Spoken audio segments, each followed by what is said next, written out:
The invitation that I received from our Director of Programs, Carlos, here, was to kick off this discussion by giving you a brief overview of the most important policy concerns and market concerns in Europe at the moment. And I will gladly do that, but let me first add a couple of words about the role of the European Commission. Alistair mentioned that I've spent a number of years working with the European Commission. In Europe, we have a very integrated system of regulation.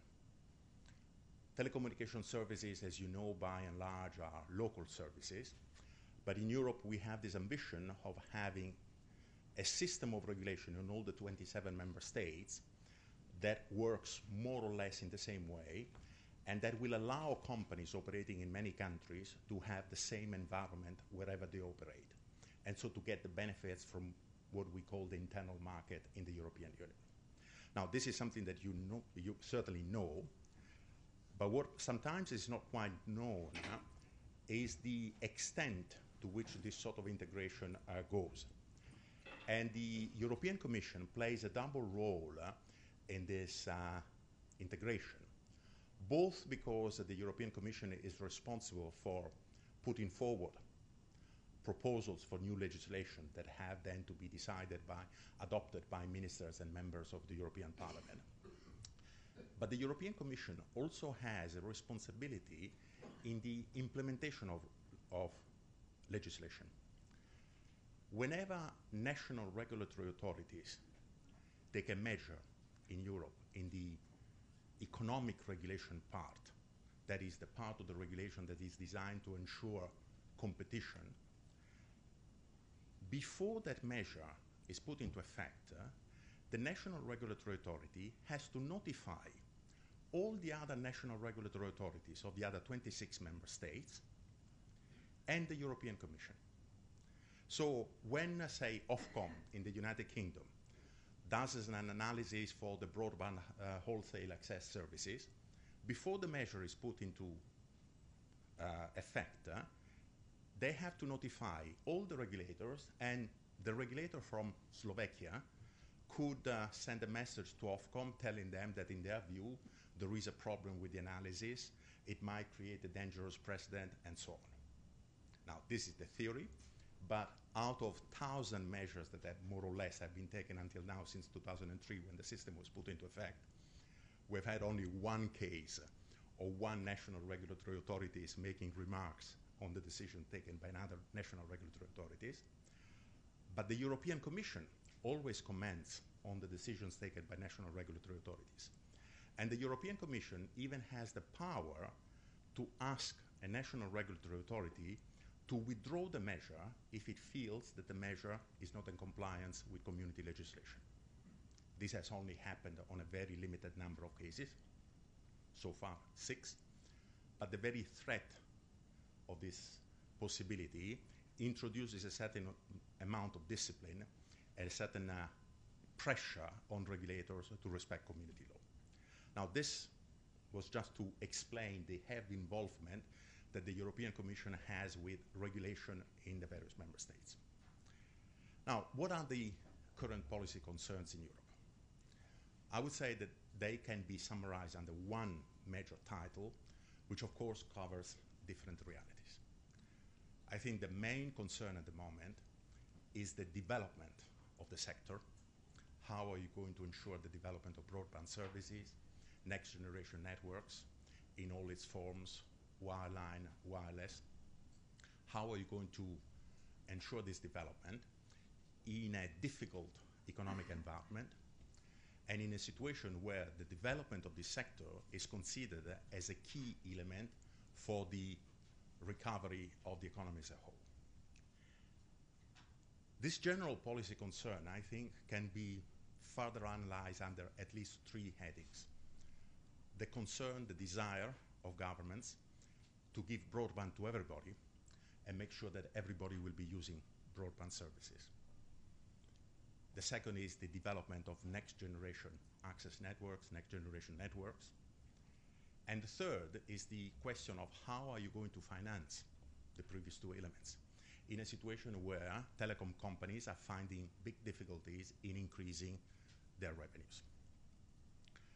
Now, how do then these three sub-aspects play out concretely?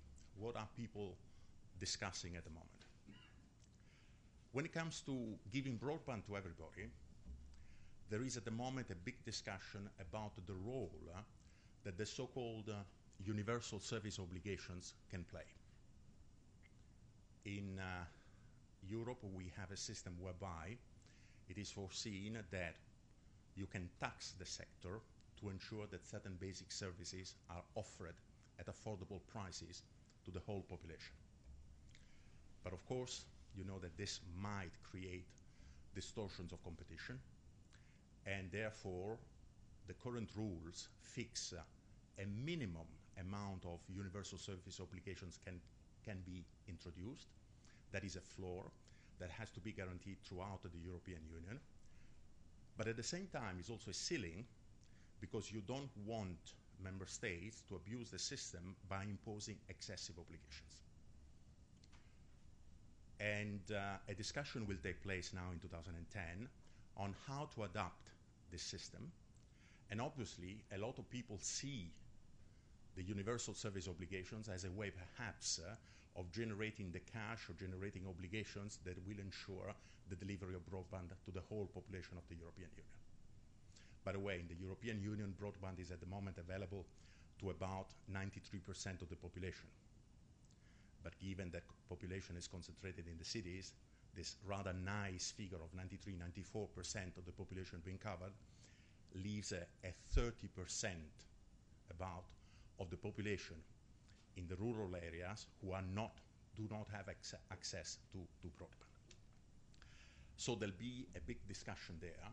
And just to give you an idea of how complex the discussion will be, let's just think for a second about what the universal service obligations are about as a general concept.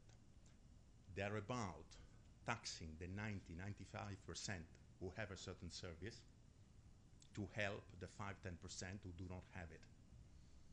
Now, when you think of extending this to broadband and you apply it to certain countries in the world or in the European Union, this translates into taxing the 20–25% who have the service to help the 70–75% who do not have it. So you see the difficulties and how complex it will be to have a common approach to universal service obligation. But this is just one aspect, and on all the other aspects, I'll just be mentioning the headlines. Clearly, under this aspect, there is a lot of talk, a lot of discussion about the contribution that mobile broadband can make, and WiMAX. There I would say there is a certain disappointment, but probably the jury is still out. WiMAX is now a possibility throughout the European Union. Frequencies have been identified, licenses have been given, but we haven't seen much of a commercial development. Industry sources tell us that there were problems with the devices that were available, with the type of equipment, that this should hopefully be solved rapidly, and that we might see, probably in 2011, 2012, the pickup in WiMAX delivery that was anticipated for 2008, 2009, 2010, and that we haven't seen yet. But mobile broadband is doing well. In certain countries, especially of Eastern Europe, the new member states, mobile broadband plays a significant role. But that is also the case of some of the older members of the European Union. We see that in Austria, in Portugal, mobile broadband represents about 15% of the connections that we have. But under this heading of delivering broadband to everybody, there is another concern that is being discussed, and that is something that is also of interest for industry, is how to make sure that everybody will be using broadband. Because I mentioned before that we are in a situation where 93–94% have already today of the population have access to broadband, but we see that broadband take-up concerned just about a little bit more than half of the population. So depending on the country, we have between 30 and 40% of the population who have access to broadband, but for a variety of reasons choose not to use it. So in terms of policy concerns, this is an area that offers a much greater scope for intervention, for urgent action, than simply the availability of broadband access. So there we see that many countries are developing programs to encourage the take-up, to offer better e-government services, to improve skills, to address the various limitations that you are familiar with that prevent people from using broadband information and communication technologies. Then there is, of course, the fact that broadband is seen by you, by everybody, broadband as it is usually referred to, never defined precisely, but we're talking about 2 to 5 megabit per second, as yesterday's story. We're all convinced that for the future of our economies, we need a much better infrastructure, very fast broadband, the type of broadband that can be made available via fiber, LTE, and other technologies. And this is the real challenge, what goes under the slogan, building the next generation networks. And there are big discussions, and industry takes place in these discussions for real concerns, and sometimes also because they want to use the discussion on NGN as a lever to perhaps modify the present draft of legislation. Essentially, industry, a part of industry, the incumbents, essentially tell governments, listen, you have wanted competition, but we're now in a situation that if you insist too much on competition, we simply will not have the profits, the revenues, to finance the necessary investment. So if you governments really want next generation networks, please get the alternative operators off our back, allow us to make a decent profit, and we will be building the networks. Now, I'm exaggerating the presentation. Nobody really presents it in exactly these terms, but this is the gist of the message that you get from industry. And this was really the backdrop of the discussions that we've had in Europe for the last 3-4 years. The general policy response has been no. The orientation of policy in favor of competition remains what it is. The general regulatory framework has not changed. There was a lot of discussion in this context about functional separation, structural separation, and I know that in the Asia Pacific region there are a lot of discussions about that as well. That is the case, of course, of Australia. I would say that the debate is a bit calmed down. In Europe, we have a rather successful example in the UK of functional separation. There were a number of other countries that were going in that direction, but at the end of the day, I would say that most of them were really discouraged by the complexity of the operation. Maybe it's easier to go for full structural separation. It requires a lot of political courage, but then it's easy to conceive. Functional separation, as it has been developed in the United Kingdom, is a very interesting, very appealing option, but it requires a willing victim, as BT was. If you want, BT had been tamed by the regulator and accepted to go in that direction.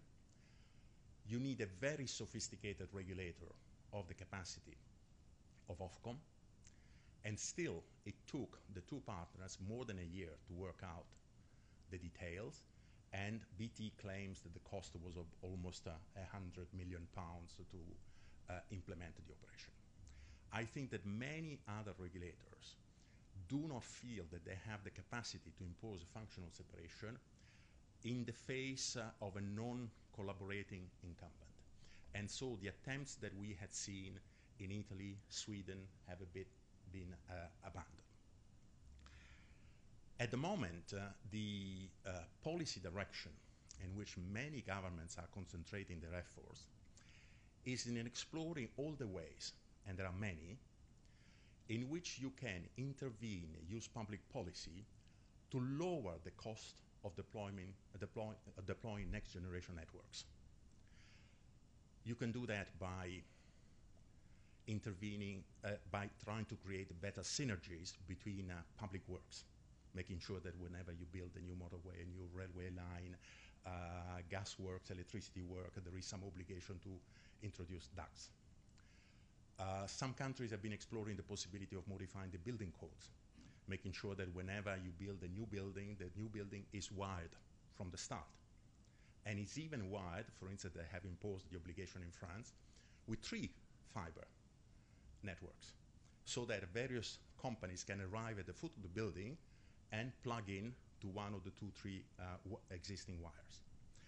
In some cases, they've even examined the one area where most are working on is on the rights of way and the powers the local authorities have to block or facilitate the development of networks. And sometimes they've even been touching on certain security considerations. For instance, in most countries you had, for obvious reasons, obligation that were saying if you put a gas pipe, an electric cable, it has to be 2 meters below ground, because obviously you don't want somebody to rupture a gas pipe by accident. But do you really need this sort of requirement for fiber cables? And so in certain countries they have modified this requirement that fiber cables can be put into so-called mini trenches only 30 centimeters below ground, and so on. So a lot of interventions can be deployed by governments to lower the cost. Because this brings me to my last point. Everybody's aware that we are faced with a big gap, a big problem. We all want next generation networks because they are an essential infrastructure for our economies. We are all convinced that if we had this infrastructure, our economies would all enjoy a higher rate of growth. So there are benefits for society as a whole. But the cost of building this infrastructure has to be borne by the companies. And convinced as we all are of the importance of these networks, none of us as a consumer is prepared to pay much more than what we are paying now for broadband services. Because let's be honest, we are all convinced that if we had 100 megabit, a number of new applications would be invented. But at the moment, the 10 megabit that I have at home is more than enough for everything that I'm thinking of doing. So there is a gap. Companies are faced with a very difficult problem of raising additional revenue. Now, in this respect, a number of regulators are starting to accept that probably we should not be expecting a continuation of the lowering of prices that we have seen in telecommunication services. Of course, nobody can intervene to artificially increase prices or keep them up. But at least there is a responsibility with policymakers not to engender in the population, in the users, the expectation that prices will continue to come down. After all, if this pipe that will come to our home and that delivers us so many benefits is so valuable to us, it will have to be paid for. And this brings to another debate, which is taking very various facets, and with this I'll stop on my intervention, and that is net neutrality. Net neutrality, that means many, many things to different people. There is the issue of how to manage networks. Can you manage networks? And the current regulatory approach we have in Europe is yes, as long as that is not done in a discriminatory way.